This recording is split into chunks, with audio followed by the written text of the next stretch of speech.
So we're going to be graphing negative angles today.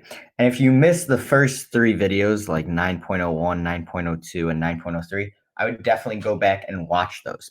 Because in those videos, we graphed on the unit circle positive angles. And we always started the initial side here. And let's say I wanted to do a 90-degree angle. My angle would open up to the 90 degree. So this is a 90-degree angle, right? 90 degrees. And this is the positive direction if I spin counterclockwise. Today, we're going to graph negative angles. And negative angles have the terminal sides ending in the clockwise direction, so the opposite direction. So let me just show you what this means. So we're still going to start here, the initial side, but we're going to go clockwise for the negative direction.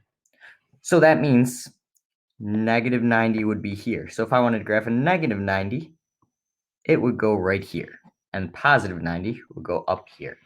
So it's just the opposite direction. That's the only difference.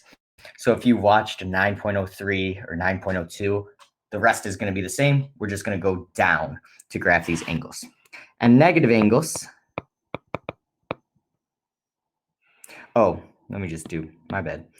The other thing to note is positive angles have the terminal side ending in the clockwise or counterclockwise, the opposite way.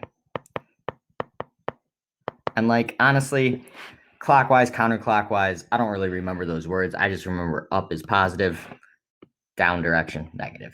Easiest way to do it. All right, so let's do some examples for today. One thing I want you to remember, if we're going this way, this is negative 90, negative 180. This is negative 270. And then if we make it all the way around the circle, we're back to negative 360. So how can we visualize negative angles? It's the same as positive. Same idea. Just go down. That way. So let's look at some examples on the next page. So just like last week, I'm going to start by drawing where these angles end using this unit circle. So I want to graph a negative 120. Well, I know to here would be negative 90. So we're starting here. There would be negative 90. This would be negative 180.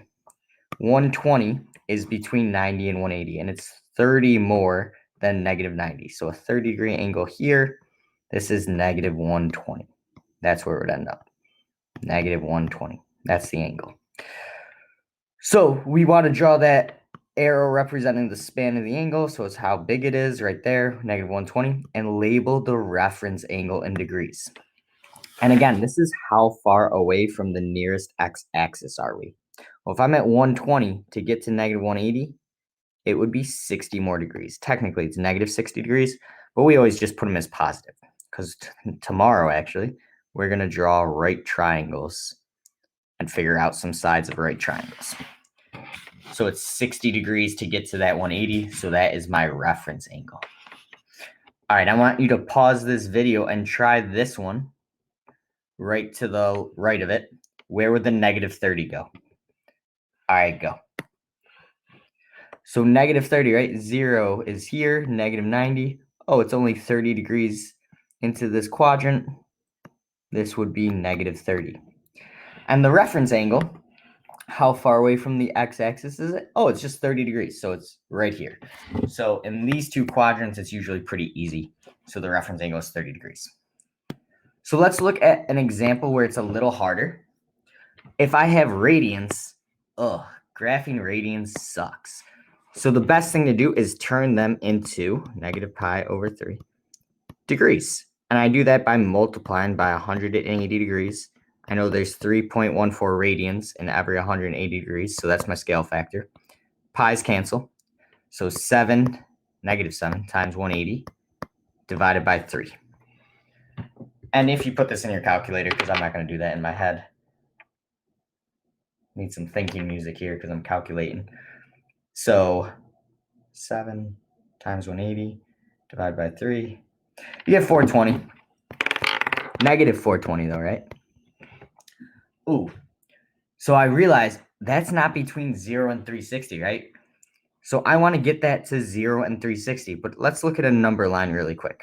If this is 0 degrees, I can graph to 360 in the positive direction. But remember when I had like 400, I would need to subtract 360 to get that angle in between there, 0 and 360. So if I'm at negative 420, and I want to get to negative 360, I actually got to add 360 here. So plus 360,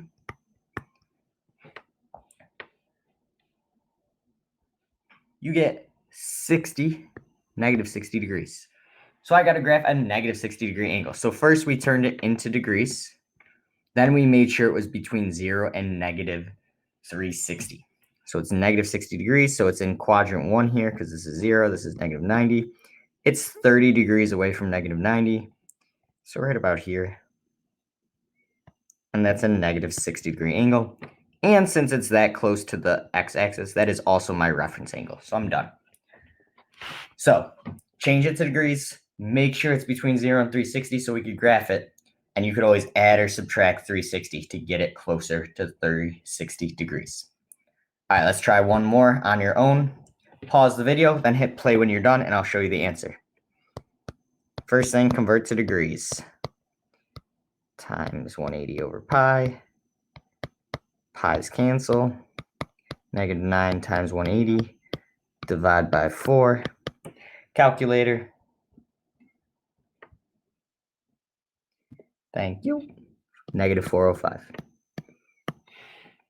And again, that is not in between 0 and negative 360. So I'm going to add 360 to get it closer to 0 and 360. You get negative 45 degrees. So 0, negative 90.